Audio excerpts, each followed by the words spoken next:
नमस्कार मित्रांनो, तुमचे स्वागत आहे श्री स्वामी समर्थ. मित्रांनो, गुरुचरित्राचा हा अध्याय वाचा. कधीच घरात गरिबी येणार नाही, घरात दरिद्री येणार नाही.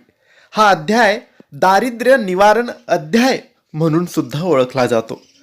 मित्रांनो, या अध्यायात एक अत्यंत गरीब ब्राह्मणाची आणि त्याच्या पत्नीची कथा आहे. तो ब्राह्मण इतका गरीब असतो की त्याला आणि त्याच्या कुटुंबाला अनेकदा उपाशी राहावे लागते. एकदा स्वामी नृसिंह सरस्वती महाराज त्याच्या घरी भिक्षेला जातात.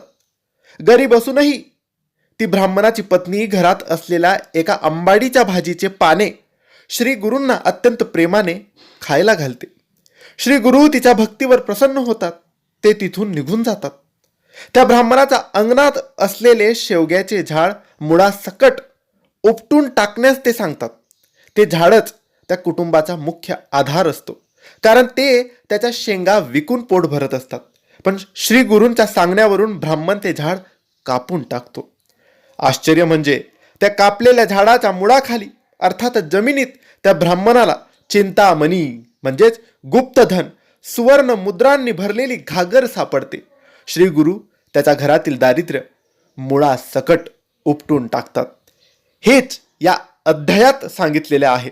म्हणून हा अध्याय आपण वाचला तर आपल्या घरातले दारिद्र्य दूर होते, आपल्या घरातली गरिबी दूर होते. हा अध्याय दुसरा तिसरा कोणता नाही, श्री गुरुचरित्रातील 18वा अध्याय आहे.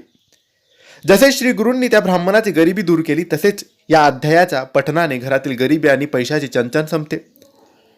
जर तुमचा पैसा कुठे अडकला असेल किंवा कर्ज फिटत नसेल तर हा अध्याय आपले मार्ग मोकळे करतो.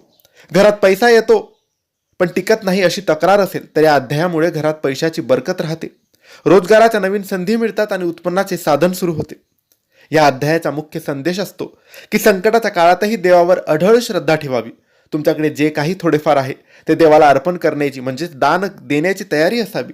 जेव्हा आपण श्रद्धेने श्री गुरूंची सेवा करतो तेव्हा ते आपल्या जीवनातील दुःखाचे मूळच उपटून टाकतात आणि सुखाचे दिवस आणतात. म्हणून प्रत्येक स्वामी भक्तांनी, गुरुभक्तांनी 18वा अध्याय सलग 21 दिवस निरंतर वाचावा.